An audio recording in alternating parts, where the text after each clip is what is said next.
नमस्कार, मेरा नाम है अमित कुमार और काइज़न क्लासेस में आपका स्वागत है।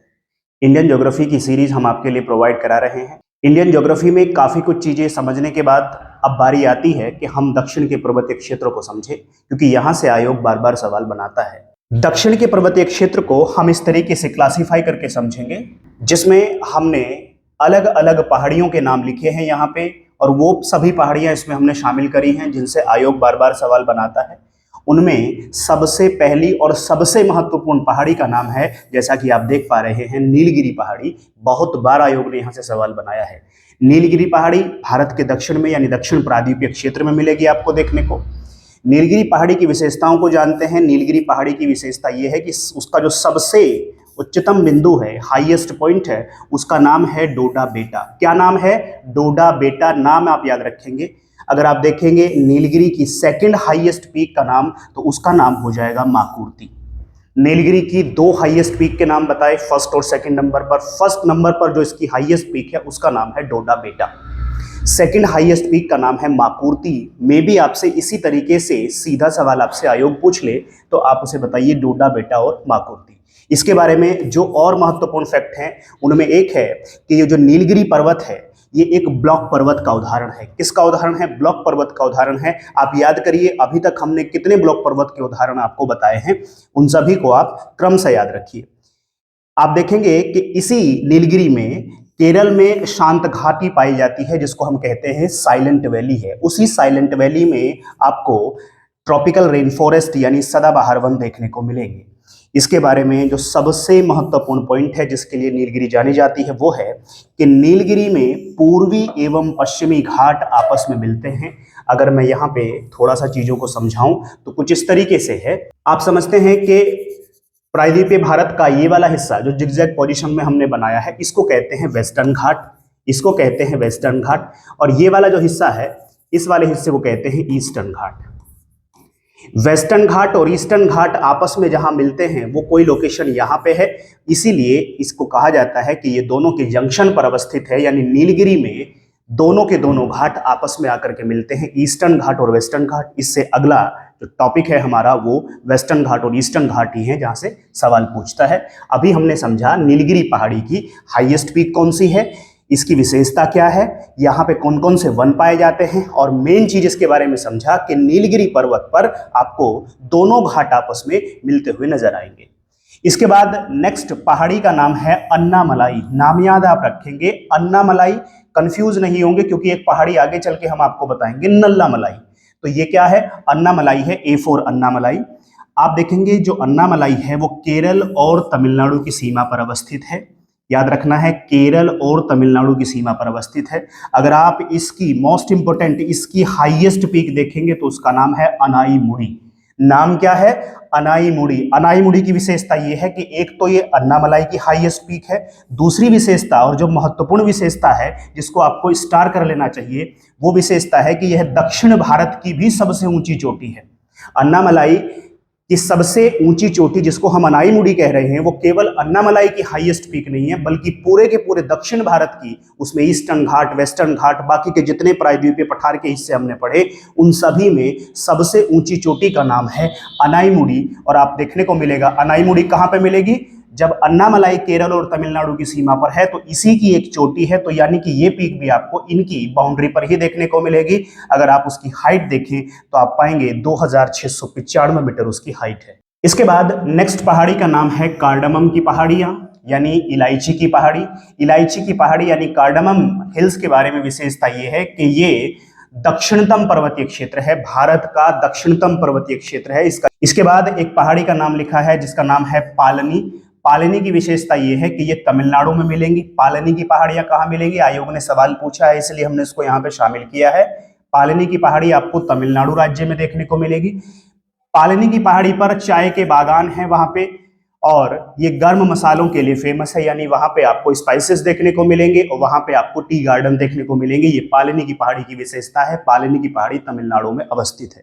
इसके अलावा आप एक और फैक्ट नोट कर सकते हैं। एक पहाड़ी का नाम है जावेदी की पहाड़ी। अगर आप देखेंगे जावेदी की जो पहाड़ियां हैं, हिल्स जो हैं, वो भी आपको तमिलनाडु राज्य में देखने को मिल रही होंगी। इस तरीके का भी एक सवाल एक बार पूछा गया है कि जावेदी की पहाड़ियां निम्नलिखित में से कौन से राज्य में अवस्थित हैं, तो उसका उत्तर हो जाएगा तमिलनाडु। हमने इन पहाड़ियों को जान लिया, अब जरा और थोड़ा सा इनके बारे में बारीकी से जानते हैं। नीलगिरी की जो पहाड़ी है और अन्नामलाई की जो पहाड़ी है, इनको हम अभी मैप पे भी देखेंगे। नीलगिरी की पहाड़ी और अन्नामलाई की पहाड़ी के बीच में एक दर्रा है, क्योंकि पहाड़ीय क्षेत्र है तो बीच में कोई स्पेस खाली रहा होगा, उस खाली स्पेस को ही हमने दर्रा कहा। उस दर्रे का नाम है पालघाट दर्रा। यहां से आपको चीजें याद रखनी है, नीलगिरी की पहाड़ी और अन्नामलाई के बीच में एक दर्रा है जिसका नाम है पालघाट दर्रा। पालघाट दर्रा के बारे में विशेषता ये है कि ये कोयम्बटूर को कोची से आपस में जोड़ता है। किसको किससे जोड़ता है? पालघाट दर्रा कोयम्बटूर को कोची से आपस में जोड़ता है। और देखेंगे आप, नीलगिरी और अन्नामलाई पहाड़ी के बीच में ये दर्रा अवस्थित है। इसके बाद आप अगर देखें, अन्नामलाई और कार्डमम की जो पहाड़ियां हैं, इन दोनों पहाड़ियों के बीच में भी आपको एक पास देखने को मिलता है, एक दर्रा देखने को मिलता है जिसका नाम है सेनकोटा दर्रा। दर्रे का नाम क्या है? दर्रे का नाम है सेनकोटा दर्रा। सेनकोटा दर्रा की विशेषता क्या है? इसकी विशेषता ये है कि ये तिरुवनंतपुरम को मदुरई से आपस में जोड़ता है। तिरुवनंतपुरम को मदुरई से जोड़ने वाले दर्रे का नाम है सेनकोटा दर्रा। किस किस के बीच में है? तो अन्नामलाई और कार्डमम पहाड़ियों के बीच में अवस्थित। जो बात हमने वहां पे सीखी, जरा उस बात को मैप में देख लेते हैं। ये जो येलो कलर का हिस्सा है, ये भारत के प्रायद्वीपीय क्षेत्र यानी पेनिनसुलर इंडिया को प्रेजेंट करता है। आप देखेंगे ये जो ग्रीन वाला एरिया आपको दिखाई दे रहा है, इधर से ग्रीन वाला एरिया, ये इतने वाला एरिया जो ग्रीन आप देख पा रहे हैं, और यहां से ये ग्रीन वाला एरिया जो दिखाई दे रहा है, और जिस जगह पर ये दोनों ये ईस्टर्न घाट वेस्टर्न घाट को रिप्रेजेंट करता है और ये ईस्टर्न घाट को रिप्रेजेंट करता है, यानी वेस्टर्न घाट और ईस्टर्न घाट जिस जगह पर आपस में मिलते हैं उसको कहते हैं कि वो नीलगिरी हिल्स है, नीलगिरी की पहाड़ी है। जैसा कि अभी हमने आपको बताया कि दोनों घाट जिस जगह पर मिलते हैं उस पहाड़ी का नाम है नीलगिरी की पहाड़ी। और आप देखेंगे इसी नीलगिरी की पहाड़ी पर एक टाइगर रिजर्व है जिसको कहते हैं सत्यमंगलम टाइगर रिजर्व। और आयोग ने, यूपीएससी ने एक बार यह सवाल पूछ दिया कि सत्यमंगलम टाइगर रिजर्व निम्नलिखित में से किस जगह पर अवस्थित है, और जो उसने ऑप्शन बनाए थे उसमें से एक ऑप्शन उसने दिया कि जहां पर ईस्टर्न घाट और वेस्टर्न घाट आपस में मिलते हैं वहां पर अवस्थित है। तो ये आपको यहां से पॉइंट याद रखना है। अगर आप दर्रों की अवस्थिति को देखना चाहें तो कुछ इस तरीके से दर्रे आपको दिखाई देंगे। ये जो हिस्सा है ये पेनिनसुलर इंडिया का एक छोटा सा हिस्सा है, जिसमें ये वाला जो यहाँ पे जो आपको दिखाया गया है ये नीलगिरी को रिप्रेजेंट करता है। इसके बाद आप देख रहे हैं यहाँ पे एक रेंज है जिसका नाम है, ये वाला जो आप रेंज देख पा रहे हैं, इसके बाद में यहाँ पे आपको अन्नामलाई देखने को मिलेगा। और इन दोनों के बीच में जो दर्रा है उसको कहा गया पालघाट दर्रा। ये वही पालघाट दर्रा है कोयम्बटूर को कोची से जोड़ता है। यहीं पे हमने बताया था आपको, अन्नामलाई में एक हाईएस्ट पीक है जिसका नाम है अनाईमुड़ी, जो दक्षिण भारत की सबसे ऊंची चोटी है। तो अनाईमुड़ी आपको इस जगह पर देखने को मिलेगी। इसके बाद आप नीचे में देखेंगे तो ये कार्डमम हिल के रूप में, जिसको कहा गया कार्डमम हिल भारत का दक्षिणतम पर्वतीय क्षेत्र है। और आप देखेंगे यहाँ पे इस तरीके से आपको एक दर्रा दिखाई देगा जिसको कहा जाएगा सेनकोटा दर्रा। अपने इस पीडीएफ को और ये जो मैप हम आपको बीच बीच में दिखाते हैं, इन सभी मैप्स को और पीडीएफ को हम लोग अपने टेलीग्राम चैनल पर आपको फ्री ऑफ कॉस्ट प्रोवाइड कराएंगे। आप वहां से जाके चीज़ों को डाउनलोड करके प्रिंट आउट ले सकते हैं। अपने टेलीग्राम चैनल का लिंक हम वीडियो के डिस्क्रिप्शन बॉक्स में प्रोवाइड कराएंगे। आप वहां से जाइए, लिंक करिए और सीधा वहां पे ज्वाइन करके चीज़ों को डाउनलोड कर लीजिए। हमारे नेक्स्ट टॉपिक का नाम है वेस्टर्न घाट। अब हम प्रायद्वीपीय भारत के दोनों घाट के बारे में जानेंगे, जिसको एक को हम कह रहे होते हैं वेस्टर्न घाट यानी पश्चिमी घाट, और दूसरे हिस्से को हम कह रहे होते हैं ईस्टर्न घाट यानी पूर्वी घाट। एक एक करके चीज़ों को समझते हैं। पहले वेस्टर्न घाट से शुरुआत करेंगे। अगर हम मैप में देखें वेस्टर्न घाट तो आप देख पाते हैं ये वाला जो एरिया है यहाँ से यहाँ तक का, ये एरिया आपको वेस्टर्न घाट के रूप में दिखाई देता है भारत में। तो इसको हम वेस्टर्न घाट कहते हैं, जिसकी शुरुआत यहाँ से होती है और यहाँ तक जाती है। अब हम थोड़ा सा और गहरे में समझते हैं कि यहाँ से वहाँ तक कैसे कैसे शुरुआत है। तो आप देखेंगे अभी तक आपने जितनी जानकारियां सीखी हैं उन जानकारी को आप यूटिलाइज करिए और चीज़ों को समझिए। हमने आपको बताया कि यहाँ पे इस तरीके से एक नदी प्रवाहित होती है जिसका नाम है ताप्ती नदी। नदी का नाम आपको पता होगा, ताप्ती नदी। ये वही ताप्ती नदी है जो सतपुड़ा के दक्षिण में बहती है। इस ताप्ती नदी से इस वेस्टर्न घाट की शुरुआत होती है बेसिकली, और आप पाएंगे कि यहाँ से यहाँ तक इस तरीके से आगे बढ़ेगा और लगभग 16 डिग्री नॉर्थ तक इसका एक हिस्सा हो जाएगा वेस्टर्न घाट का। वेस्टर्न घाट का दूसरा हिस्सा हम यहाँ तक देख रहे होंगे, जहाँ पे अभी हमने आपको बताया नीलगिरी पहाड़ी है। कौन सी पहाड़ी है? नीलगिरी की पहाड़ी है। और तीसरे हिस्से के रूप में हम समझेंगे कि इसकी जो शुरुआत है वो इस नीलगिरी पहाड़ी से होती है और अंत जो है वो भारत के दक्षिणतम, मुख्य भारत के दक्षिणतम बिंदु जो है जिसको हम कहते हैं कन्याकुमारी, वहां तक अवस्थित है। इसके क्लासिफिकेशन से पहले आप एक बात समझिए कि जो वेस्टर्न घाट है, पूरा का पूरा पश्चिमी घाट है, पश्चिमी घाट को सह्याद्री के रूप से जाना जाता है, सह्याद्री के नाम से हम जानते हैं। इस सह्याद्री के हमने 3 हिस्से किए। ताप्ती नदी से लेकर के 16 डिग्री नॉर्थ तक, गोवा पणजी से थोड़ा सा उत्तर में आप देखेंगे तो ताप्ती नदी से लेकर के गोवा तक अगर आपको मेन क्लासिफिकेशन करना हो तो यहां तक आप कहेंगे कि ये उत्तरी सह्याद्री है, नॉर्दर्न सह्याद्री है। 16 डिग्री नॉर्थ से कन्याकुमारी नीलगिरी पहाड़ी तक, 16 डिग्री नॉर्थ से नीलगिरी पहाड़ी तक आप देखेंगे कि ये मिडल सह्याद्री है, यानी मध्यवर्ती सह्याद्री है, या फिर आप इसी को कह सकते हैं सेंट्रल सह्याद्री है, केंद्रीय सह्याद्री है। नीलगिरी की पहाड़ी से लेकर के कन्याकुमारी तक इस सह्याद्री का तीसरा हिस्सा है जिसको हम दक्षिणतम सह्याद्री कह रहे होते हैं। अगर आप वेस्टर्न घाट के बारे में थोड़ा सा और समझना चाहे, चीजें कॉन्सेप्चुअल हैं, 1 मिनट लगेंगी, चीजें आपकी एकदम से क्लियर हो जाएंगी। देखिए, जैसा कि हमने आपको बताया कि वेस्टर्न घाट एक पर्वत है, हम उसको बार बार कह रहे हैं वेस्टर्न घाट पर्वत, ईस्टर्न घाट पर्वत, बट यहाँ पे एक छिपी हुई जानकारी है कि वेस्टर्न घाट एक पर्वत नहीं है बल्कि एक भ्रंश कगार है। अब ये भ्रंश कगार कैसे है, कैसे इसकी उत्पत्ति होती है, आइए इस रहस्य को समझ लेते हैं। 1 मिनट में हम चीजों को क्लियर कर लेंगे और ये फिर आपको लाइफ टाइम याद हो जाएगा कि वेस्टर्न घाट कैसे तो एक पर्वत है और वेस्टर्न घाट वास्तविक रूप में कैसे एक पर्वत नहीं है। याद करिए, हमने आपको बताया था कि हमारी भारत की जो अवस्थिति है वो जिस प्लेट पर है उस प्लेट का नाम है इंडो ऑस्ट्रेलियन प्लेट, यानी भारत जिस प्लेट पर है उस प्लेट का नाम है इंडो ऑस्ट्रेलियन प्लेट। ये इंडो ऑस्ट्रेलियन प्लेट इस उत्तर पूरब में, इस उत्तर पूरब की दिशा की ओर गतिमान है। इस प्लेट के ऊपर एक और प्लेट है जो यहां कहीं आपको देखने को मिलेगी, जिसको हमने बताया था कि वो एक यूरेशियन प्लेट नाम से यहां पे आपको एक यूरेशियन प्लेट देखने को मिली। तो ये इंडिक प्लेट और ये यूरेशियन प्लेट की टक्कर आपस में हुई, इसकी दिशा जो है इस तरफ से इस तरफ की तरफ है। तो यहां पे आप देखेंगे कि यहां पे कहीं पे टक्कर होगी। आपको ये जानकारी हुई होगी कि जब कोई दो चीजें आपस में टकराती हैं तो टकराने के चलते आप पाते हैं कि जब चीजें सामने से टकराती हैं तो पीछे का हिस्सा उन चीजों का ऊपर उठ जाता है।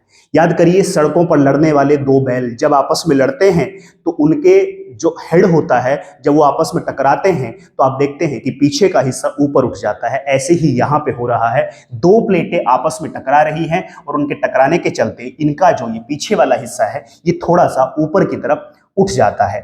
इसके ऊपर उठने के चलते क्या हुआ कि यहां पर अब आप देखिए ये वाला हिस्सा ऊपर उठ गया।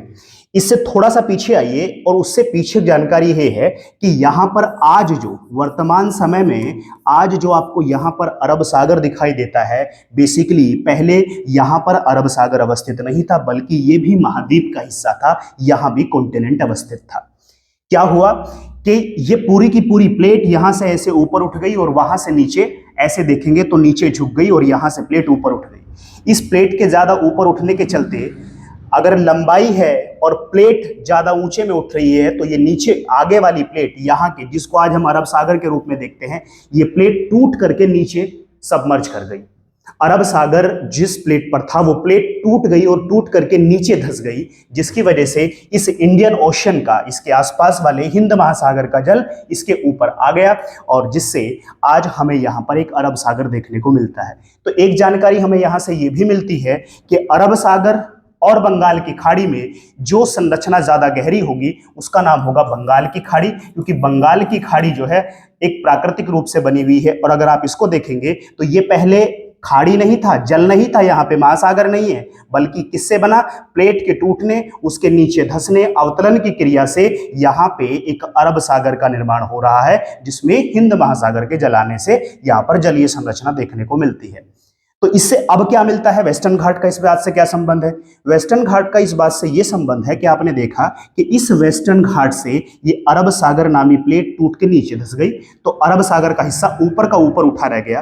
तो अब अगर आप इस अरब सागर में यहाँ पे खड़े होके इस वेस्टर्न घाट को देखते हैं तो हमें एक पहाड़ नुमा चीज, एक पहाड़ के जैसा स्ट्रक्चर देखने को मिलता है। इसलिए हम कहते हैं कि वेस्टर्न घाट एक पर्वत है, पहाड़ है। आई होप आपको ये जानकारी क्लियर हुई होगी। अगर नहीं हुई है तो आप वीडियो को थोड़ा पीछे करके देखिए, यहाँ तक की चीज़ों को समझिए। अगर ये चीज़ें आपको समझ में आ जाती हैं तो यहाँ से बहुत सारी चीज़ें आप समझ पाएंगे जैसे आयोग बार बार सवाल पूछता है कि बताइए भारत का, अगर आप देखेंगे जो नदियों का प्रवाह है, जो फ्लो है, वो वेस्ट से ईस्ट की तरफ क्यों है, तो आप यहाँ पे आप समझ गए होंगे कि ये वाला हिस्सा चूंकि ऊंचा है और जल की एक टेंडेंसी होती है कि जल जो है ऊंचे स्थान से नीचे स्थान की तरफ बढ़ता है। और ये ऊंचा क्यों है, इस क्यों का जवाब हमने ढूंढ लिया, क्योंकि दो प्लेटों की टक्कर हुई, ये हिस्सा ऊपर उठ गया, इस उठे हुए हिस्से का कुछ हिस्सा टूट के नीचे धंस गया जिसको अरब सागर कहते हैं, बाकी हिस्सा एज इट इज ऊपर बना रहा जिसको हम पर्वत जैसा देखते हैं क्योंकि वो हिस्सा ऊपर उठा हुआ है, तो उसको कहते हैं वेस्टर्न घाट पर्वत।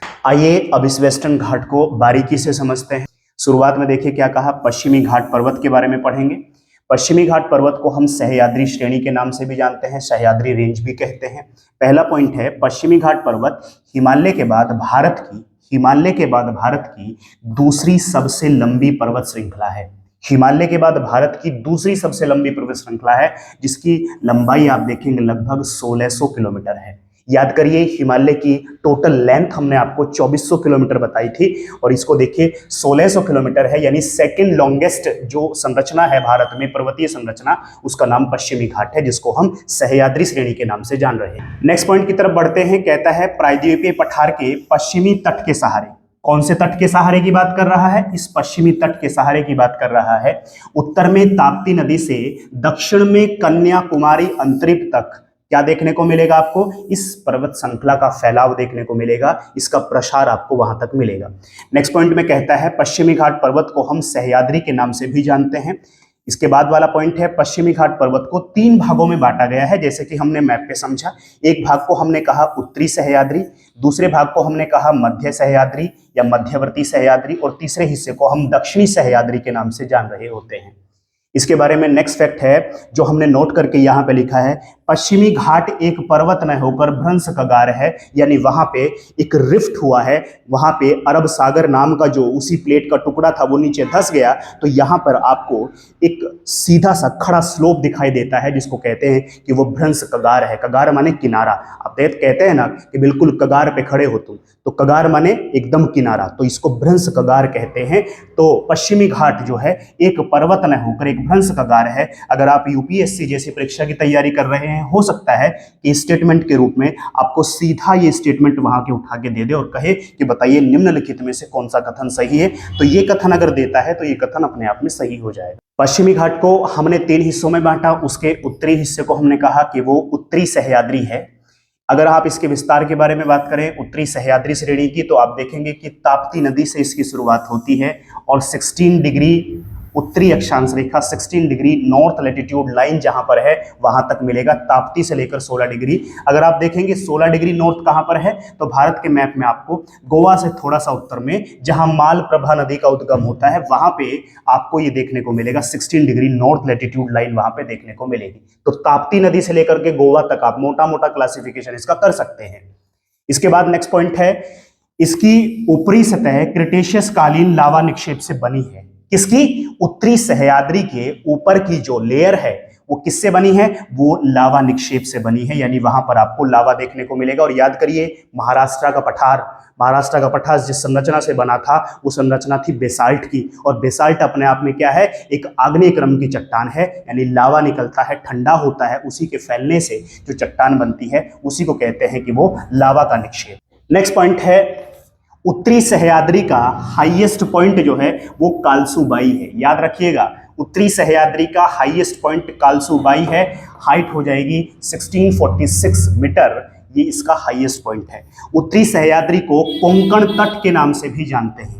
किस नाम से जानते हैं, कोंकण तट के नाम से भी जानते हैं उत्तरी सह्याद्री को। नेक्स्ट पॉइंट की तरफ बढ़ते हैं। दूसरा हिस्सा जो हमने वेस्टर्न घाट को समझा उसको हमने सेंट्रल सह्याद्री या फिर मध्यवर्ती सह्याद्री के नाम से हम जान रहे हैं। देखिए इसका विस्तार कहां से कहां तक हो जाएगा, उसी जहां पे उसका अंत हुआ था उसकी शुरुआत होगी, 16 डिग्री नॉर्थ लैटिट्यूड से शुरुआत होगी और कहां तक जाएगा, अभी पहाड़ी जो हमने इससे पहले पढ़ी नीलगिरी पहाड़ी, वहां तक इसका विस्तार आपको देखने को मिलेगा। तो 16 डिग्री नॉर्थ से नीलगिरी पहाड़ी, अगर इससे भी थोड़ा सा सतही आप जाने तो आप कह सकते हैं कि गोवा से लेकर के नीलगिरी पहाड़ी तक केंद्रीय सह्याद्री या मध्यवर्ती सह्याद्री अवस्थित। तो पालघाट दर्रा इसका दक्षिणी सीमांकन है जो नीलगिरी एवं अन्नामलाई पर्वत को अलग करता है, ये हम जान चुके हैं।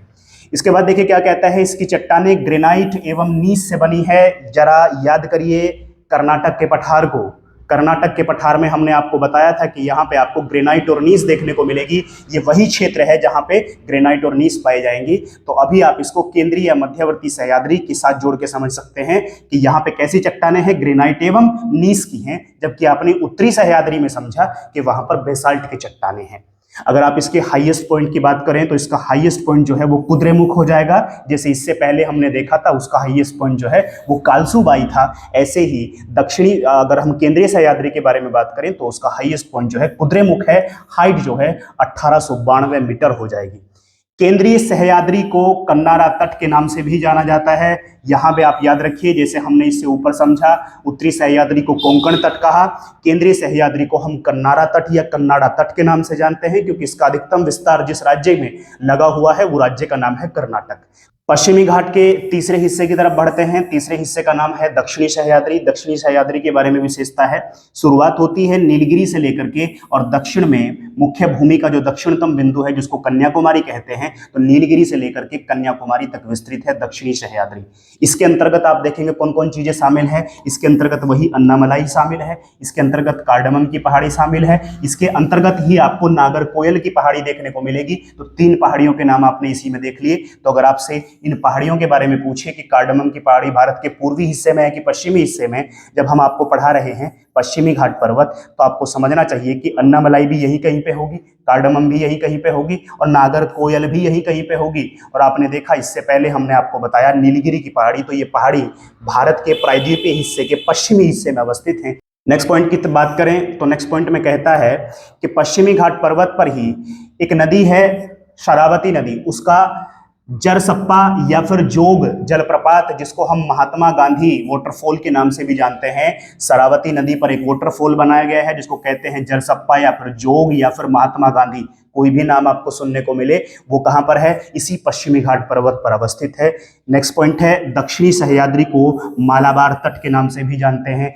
3 हिस्से हमने सह्याद्री के समझे, 3 हिस्से हमने पश्चिमी घाट पर्वत के किए। उत्तरी सह्याद्री, मध्यवर्ती सह्याद्री और दक्षिणी सह्याद्री, हर किसी से हमने एक तट को जोड़ करके पढ़ा। उत्तरी सह्याद्री कोंकण तट, मध्यवर्ती सह्याद्री को कन्नारा तट और हम दक्षिणी सह्याद्री को कह रहे हैं मालाबार तट। कई बार क्या करता है, अब अगर मैं आपको यहाँ पे बताऊं तो थोड़ा सा आप यहाँ समझिए, ये है वो हिस्सा पहला, ये है दूसरा और यहाँ तक है तीसरा हिस्सा। तो जब कभी आयोग को आपसे इस हिस्से में सवाल पूछना होगा तो अब आपको वो यहां पर ये नहीं लिख के देगा कि ताप्ती नदी से लेकर के गोवा तक, बल्कि आपको सीधा देगा कोंकण तट से संबंधित। जब कभी उसको यहाँ के बारे में जानकारी पूछनी होगी, जैसे मानसून की अवस्थिति के बारे में पूछता है कि मानसून का आगमन भारत में निम्नलिखित में से कौन से हिस्से पर सबसे पहले होगा, तब यहाँ पे आपको केरल नहीं देगा बल्कि क्या देगा? मालाबार तट देगा। याद रखिए, मालाबार तट को आपको केरल से कोरिलेट करके चलना है। जब भी केरल कहिए मालाबार तट कहिए, जब भी केरल कहिए मालाबार तट कहिए, ताकि आपको याद रहे जो चीज केरल के बारे में है वही चीज मालाबार तट के बारे में है, अगर वो आपसे कोस्ट की बात करता है, तट की बात करता है। इसके बाद बारी आती है कि अब हम समझ लें कि इस पश्चिमी घाट पर्वत में कितने दर्रे हैं। तो अगर हम देखें उन दर्रों के बारे में बात करें तो इस पश्चिमी घाट पर्वत में बेसिकली 4 दर्रे हैं, प्रमुख 4 दर्रे हैं, जिनका विस्तार जो है उत्तर से दक्षिण क्रम में हुआ है। तो हम पढ़ेंगे पहले सबसे उत्तर में कौन है, फिर उसके दक्षिण में, फिर उसके दक्षिण में और सबसे दक्षिण में कौन है। इन 4 दर्रों को हम यहाँ पे बारी बारी से एक एक करके समझते चलेंगे। तो सबसे उत्तर में पश्चिमी घाट पर्वत का सबसे उत्तरी दर्रा जो है उसका नाम है थाल घाट दर्रा। दर्रे में कंफ्यूज नहीं होना है, दर्रे का नाम है थाल घाट दर्रा। क्या विशेषता है थाल घाट दर्रे की? मुंबई को नासिक से जोड़ता है, या कहिए मुंबई से नासिक जाने का रास्ता देता है। कौन दर्रा? थाल घाट दर्रा। कौन सा नेशनल हाईवे गुजरता है? 160, इसी दर्रे से होकर गुजरता है। या इसी बात को हम मुंबई से नासिक ना दे करके आयोग आपको ये दे सकता है कि कलकत्ता से मुंबई जाने का रास्ता निम्नलिखित में से कौन से दर्रे से होकर गुजरता है, तो आप कहेंगे थालघाट दर्रा। ये जानकारी थालघाट दर्रा के बारे में महत्वपूर्ण है। नेक्स्ट दर्रे का नाम है भोरघाट दर्रा। नाम याद रखेंगे, दर्रे का नाम है भोरघाट दर्रा। किसको किससे कनेक्ट करता है? मुंबई एवं पुणे को आपस में जोड़ता है। मुंबई एवं पुणे को, ये मुंबई को नासिक से जोड़ता था, ये मुंबई को पुणे से जोड़ता है। अगर आप देखेंगे तो मुंबई पुणे एक्सप्रेस जो है वो इसी भोरघाट दर्रे से होकर के गुजरता है। नेक्स्ट दर्रे का नाम है पालघाट दर्रा। जैसे कि आपने पढ़ा भी है, नीलगिरी एवं अन्नामलाई पर्वतों के बीच इस दर्रे का विकास हुआ है। केरल राज्य में अवस्थित है। दक्षिण भारत के दो प्रमुख शहरों कोच्चि और सेलम, जिसको हम चेन्नई के नाम से जानते हैं, इनको आपस में जोड़ता है। आप देखेंगे नेशनल हाईवे 544 जो है वो इसी दर्रे से होकर गुजरता है। 500। नेक्स्ट दर्रे के बारे में बात करते हैं। नेक्स्ट दर्रा है चौथे नंबर का, जो सबसे दक्षिणतम दर्रा है पश्चिमी घाट पर्वत का, उसका नाम है सेनकोटा दर्रा। क्या कहता है? नागरकोइल और कार्डमम पहाड़ियों के बीच स्थित है। कार्डमम पहाड़ी और नागरकोइल के बीच में अवस्थित है। यह दर्रा कोल्लम एवं मदुरै को आपस में जोड़ता है, अर्थात तिरुवनंतपुरम को मदुरै जाने का रास्ता जो है वो सेनकोटा दर्रा से मिलता है। या तो दे सकता है आपको तिरुवनंतपुरम को मदुरै से कौन जोड़ता है, या आपको दे सकता है कोल्लम को मदुरै से कौन जोड़ता है, तो आप सेनकोटा दर्रा के साथ जाएंगे। नेशनल हाईवे 744 इस दर्रे से होकर गुजरता है। नेक्स्ट पॉइंट है नीलगिरी पर्वत क्षेत्र में पश्चिमी घाट एवं पूर्वी घाट आपस में मिलते हैं। यहीं पर ही एक टाइगर रिजर्व हमने आपको बताया था जिसका नाम है सत्यमंगलम टाइगर रिजर्व, और आयोग ने यहाँ से सवाल बना दिया है। मे भी टाइगर रिजर्व के बारे में फिर से आपसे सवाल पूछ ले तो नाम आप याद रखेंगे। सत्यमंगलम टाइगर रिजर्व का संबंध जिस क्षेत्र से है उसका नाम है नीलगिरी पर्वतीय क्षेत्र, और नीलगिरी पर्वतीय क्षेत्र जिस क्षेत्र में है उसका नाम है पश्चिमी घाट पर्वत। नेक्स्ट पॉइंट देखिए, मालाबार तट, जो आपने देखा कि दक्षिणी सह्याद्री का हिस्सा है। मालाबार तट में आपको लैंगून झीलों की संख्या अधिक देखने को मिलेगी। और लैंगून झील किसको कहते हैं, जरा उस बात को समझिए। पहली बात हमने समझ ली कि मालाबार तट में लैंगून झीलें सबसे ज्यादा हैं, लैंगून लेक्स ज्यादा हैं।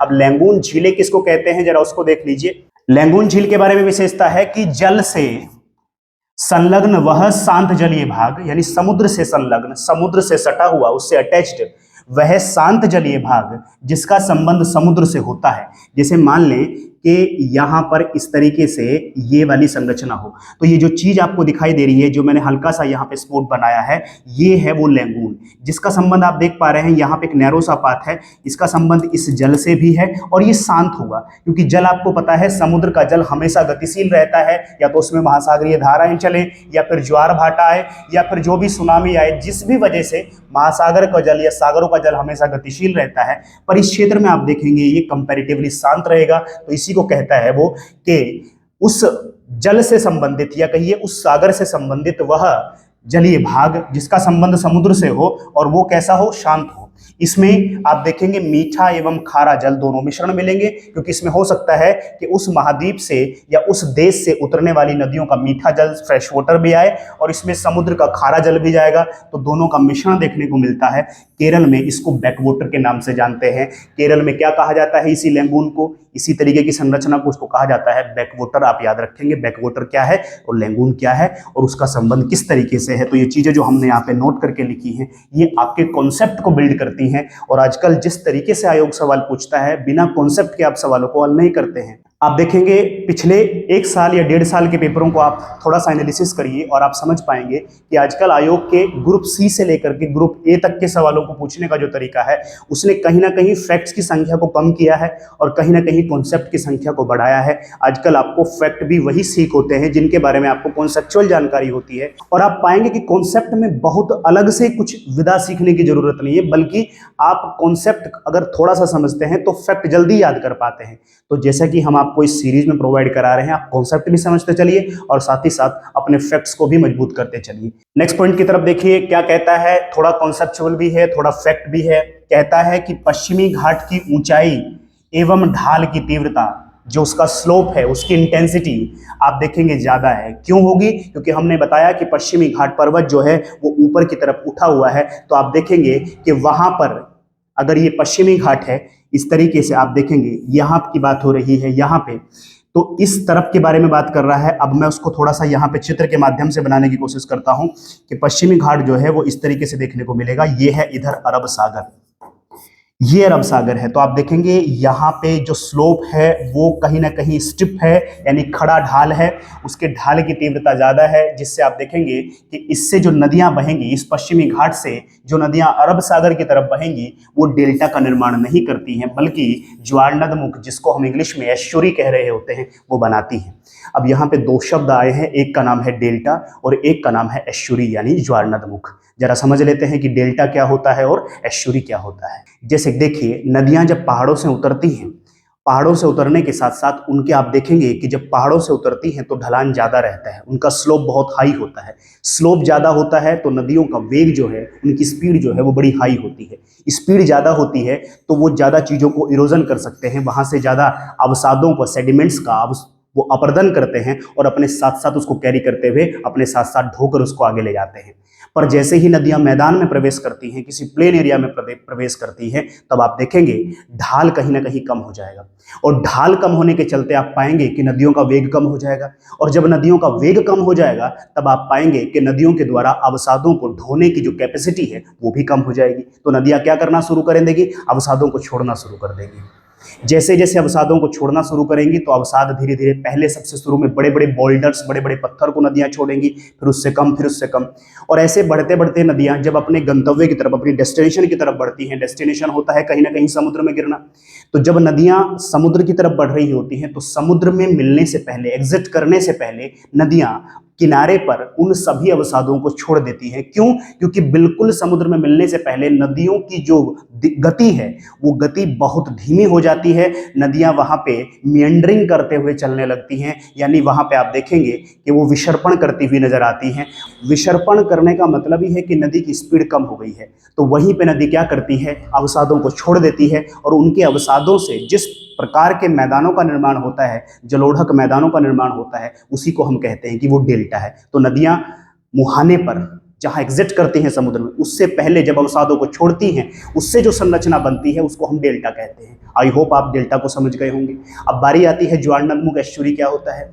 जब नदियां समुद्र में ऐसी जगह से प्रवेश करें जहां पे सीधा ढाल हो, जैसे पश्चिमी घाट, हमने बताया आपको, अगर आप यहां पे देखें चीजों को, हमने आपको बताया कि ये यहां पे एक घाट है, ऐसे एक पर्वत है, इस पर्वत से जो नदियां उतरेंगी वो सीधे अरब सागर में गिरेंगी। तो यहां से जब नदियां खड़े ढाल से नीचे उतरती हैं तो स्पीड उनकी बहुत ज्यादा होती है, उनकी कैपेसिटी, अवसादों को, सेडिमेंट्स को ढोने की क्षमता ज्यादा होती है। तो वो क्या करती है नदियां? उसको पहले ही डिपॉजिट नहीं करती हैं, जैसे हमने देखा डेल्टा में किनारे पर डिपॉजिट कर दिया, पर ज्वारनदमुख में जब नदियां खड़े स्लोप से उतरती हैं तो उस सेडिमेंट्स को किनारे पर डिपॉजिट नहीं करती हैं, बल्कि उन सेडिमेंट्स को सीधा समुद्र में ले जाती हैं। तो आप क्या देखते हैं कि जब नदियां अवसादों को सीधे समुद्र में ले गई तो जो किनारा था, तो वहां पर जब पहले उथला हुआ करता था, शैलो होता हुआ, क्योंकि अवसाद छूटेंगे तो कहीं ना कहीं चीजें उथली हो जाएंगी, यानी वहां पे शैलो चीजें हो जाएंगी, वहां पे गहराई कम हो जाएगी। बट अगर नदियां सीधे समुद्र में ले गई उन अवसादों को, तो किनारा देखेंगे आप कि वहां पर उथला नहीं है बल्कि गहरा है। उस गहरी संरचना को ही, नदियों के द्वारा जो गहरी संरचना बनाई गई, क्योंकि अवसादों को सीधे समुद्र में ले जाया गया, उस गहरी संरचना को ही हम ज्वारनदमुख कहते हैं, उसको एस्चुरी कहते हैं। और जहां नदियों का वेग ज्यादा होता है वहां एस्चुरी बनती है। अगर हम चीजों को भारत में अप्लाई करें तो आप समझेंगे कि पश्चिमी घाट पर्वत से जो नदियां निकलती हैं और पूर्वी घाट की तरफ बहती हैं, पश्चिम से पूरब की तरफ बहने वाली नदियां आप देखेंगे डेल्टा बनाएंगी। और आप देखेंगे पश्चिमी घाट पर्वत से निकलने वाली नदियां जो सीधे अरब सागर में प्रवेश करती हैं, उनमें से सभी नदियां, लगभग सभी नदियां जो है वो एस्चुरी यानी ज्वारनदमुख का निर्माण करती हैं। नेक्स्ट पॉइंट को देखिए क्या कहता है। पॉइंट है पश्चिमी घाट से संलग्न जो तटीय मैदान है, हमने बताया ऐसे घाट है और ये यहाँ पे खड़ा घाट है, और घाट का कटाव नदियों द्वारा धीरे धीरे, बारिश है, हवा है, तो यहाँ पे आप देखेंगे हल्का सा सेडिमेंटेशन हो जाएगा, जिससे बराबर में कोस्टल प्लेन बन जाएगा, बट वो ज्यादा नहीं बनेगा। तो क्या कहता है कि उससे संलग्न, उससे अटैच जो तटीय मैदान है, कोस्टल प्लेन्स हैं, उनकी चौड़ाई जो है वो कम रहती है। परिणाम स्वरूप लैंगून झीलों की संख्या आपको अधिक देखने को मिलेगी। यानी जहां पर, ऐसा भी सवाल आयोग आपसे बना सकता है कि लैंगून झीलों की संख्या वहां अधिक होगी जहां पर कोस्टल प्लेन की चौड़ाई कम होगी, तो आप कहेंगे बात एकदम ठीक। नेक्स्ट कहता है पश्चिमी घाट के तटवर्ती ढालों पर औसत से अधिक वर्षा होने के कारण आपको यहाँ पर सघन वनस्पति देखने को मिलेगी, यहाँ पर डेंस वेजिटेशन आपको देखने को मिलेगी। इस बात को हम जब मानसून पढ़ेंगे तब डिटेल में पढ़ रहे होंगे कि पश्चिमी घाट में अधिकांश वर्षा क्यों होती है और इसकी वजह से वहां पर ऐसी वनस्पति क्यों पाई जाती है। पश्चिमी घाट पर्वत को समझने के बाद अब हम बात करते हैं पूर्वी घाट पर्वत की। पूर्वी घाट पर्वत की क्या प्रमुख विशेषताएं हैं जो हमारे एग्जाम के दृष्टिकोण से महत्वपूर्ण है, आइए उनको एक एक करके समझते हैं। पूर्वी घाट पर्वत के बारे में बात कर रहे हैं। पूर्वी घाट पर्वत के बारे में अगर आप देखें, पहला पॉइंट है कि इस श्रृंखला का विस्तार आपको महानदी या हुगली नदी के आसपास देखने को मिलेगा। यानी महानदी उड़ीसा से शुरू होता है और आप देखेंगे इसका विस्तार जहां तक देखने को मिलेगा वो है तमिलनाडु में नीलगिरी पहाड़ी। तो महानदी से लेकर के नीलगिरी पहाड़ी तक यहाँ पे देखेंगे आप महानदी है, ये वही महानदी है। याद करिए जब हमने आपको छत्तीसगढ़ बेसिन बताया था, महानदी बेसिन बताया था, उसी से लेकर के यहाँ पे हमने आपको एक नीलगिरी बताया है, वहाँ तक आपको पूर्वी घाट जो है वो विस्तृत देखने को मिलेगा। नेक्स्ट पॉइंट में कहता है कि ये जो पूर्वी घाट है यह प्राचीनतम मोड़दार पर्वत है। पॉइंट बी नोटेड, ये मोड़दार पर्वत है और कैसा पर्वत है, एक अवशिष्ट पर्वत है। तो प्राचीन मोड़दार पर्वत का एक अवशिष्ट रूप है। पश्चिमी घाट पर्वत की तुलना में आप देखेंगे इसका अधिक अपरदन हुआ है, इरोजन अधिक हुआ है, इसकी तुलना में यह कम ऊंचा है। हमने आपको बताया कि जो पश्चिमी घाट है, इससे पहले जो हमने पश्चिमी घाट समझा उसमें हमने देखा कि जो उत्तरी सह्याद्री है वो बेसाल्ट से बना है। हमने देखा कि जो मध्यवर्ती सह्याद्री है वो ग्रेनाइट और नीस से बना है। तो इस प्रकार हम क्या देख रहे हैं कि जो हमारा पश्चिमी घाट है वो कहीं ना कहीं आग्नेय क्रम की चट्टानों से बना है, आर्कियन चट्टानों से बना है। आर्कियन चट्टानें वो होती हैं जब लावा बाहर निकलता है, ठंडा होता है, उसके जमने से जो चट्टानें बनती हैं। आर्कियन चट्टानें अपने नेचर में कठोर होती है, सॉलिड होती हैं, तो उनका सॉलिड रॉक्स का इरोजन होना थोड़ा सा मुश्किल होता है। उनका धीरे धीरे बहुत कम दर से उनका इरोजन होता है, अपरदन की दर बड़ी कम होती है। पर अगर कहीं पर सेडिमेंट्स हो तो सेडिमेंट्स को आराम से नदियों के द्वारा, दूसरे कारकों के द्वारा आराम से उसका कटाव किया जा सकता है। तो अगर हम दोनों घाटों की आपस में तुलना करें तो हम पाएंगे कि पश्चिमी घाट की तुलना में पूर्वी घाट का अपरदन क्या होगा, ज्यादा होगा। अगर अपरदन ज्यादा होगा तो आप पाएंगे कि इसकी तुलना में इसकी ऊंचाई कहीं ना कहीं कम रह जाएगी। नेक्स्ट पॉइंट है नदी अपरदन के कारण। हमने बताया आपको पश्चिमी घाट पर्वत से नदियों का उद्गम होता है और वो पूर्वी घाट की तरफ बढ़ रही होती हैं। तो नदी अपरदन के कारण इसकी क्रमबद्धता, अगर आप देखेंगे इसकी जो कंटिन्यूटी है कि ऊपर से नीचे तक कंटिन्यूअस फॉर्म में पाया जाता, उसकी क्रमबद्धता लगभग समाप्त हो चुकी है। यानी नदियों ने इस घाट को लगातार इरोजन किया है, इस घाट को लगातार काटा है। तो पूर्वी घाट पर्वत आपको सतत रूप में देखने को नहीं मिलता है, बल्कि बीच बीच में आपको कटा हुआ नजर आता है। क्या कहता है, गोदावरी, कृष्णा, पेन्नूरू जैसी नदियों ने इसे काटकर काफी चौड़ी चौड़ी वहां पर घाटियों का निर्माण किया है, वहां पे वैलीज बनाई हैं, इसलिए ये क्रमबद्धता में नहीं है। नेक्स्ट पॉइंट है, अगर आप इस पर्वत श्रृंखला की वास्तविक ऊंचाई देखना चाहें तो उसका सही क्रम आपको देखने को मिलेगा महानदी और गोदावरी नदी के बीच में। ये अपने वास्तविक रूप में मौजूद है, यानी वहां पर पूर्वी घाट आपको एक पर्वत के रूप में दिखाई देगा। पूर्वी घाट की प्रमुख पहाड़ियों में एक पहाड़ी का नाम है नल्लामलाई। याद करिए हमने इससे पहले आपको अन्नामलाई बताया था, उसी अन्नामलाई में आपको अनाईमुड़ी दक्षिण भारत की सबसे ऊंची चोटी बताई थी। बट हम कह रहे हैं कि पूर्वी घाट की एक पहाड़ी का नाम है नल्लामलाई। ऐसे ही एक पहाड़ी का नाम है एरामाला, एक पहाड़ी का नाम है वेलिकोंडा श्रेणी, और एक पहाड़ी का नाम है पालकोंडा श्रेणी, और एक का नाम है शेषाचलम। ये पहाड़ियों के नाम आपको याद रखने हैं। हो सकता है आपसे इनके बारे में ये पूछ ले कि बताइए निम्नलिखित में से कौन सी पहाड़ी भारत के दक्षिण में पश्चिम की तरफ है, कौन सी पहाड़ी पूरब की तरफ है। तो कम से कम आप इतना याद तो याद रखिए कि नल्लामलाई आपको पूरब की तरफ देखने को मिलेगी, एरामाला, वेलिकोंडा, पालकोंडा और शेषाचलम आपको भारत के दक्षिण में पूरब के हिस्से में देखने को मिलेगी। जैसे हमने पश्चिमी घाट को सह्याद्री कहा था, ऐसे ही हम पूर्वी घाट को सरकर तट के नाम से जानते हैं। सरकर तट की विशेषता होती है, सरकर तट उसको कहा जाता है जो कटा फटा तट हो। जैसे कि हमने कहा कि ये आपको क्रमबद्धता के रूप में नजर नहीं आता है, बल्कि बीच बीच में कटा हुआ नजर आता है।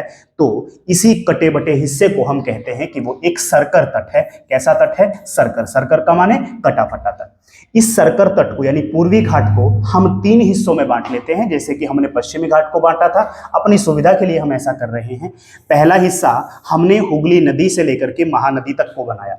पहला हिस्सा हमने हुगली नदी से लेकर के महानदी तक को बनाया और उसको हमने उससे संबंधित तट को नाम दिया उत्कल तट। याद रखिए, उधर का कोंकण तट और इधर का उत्तर की तरफ उत्कल तट है।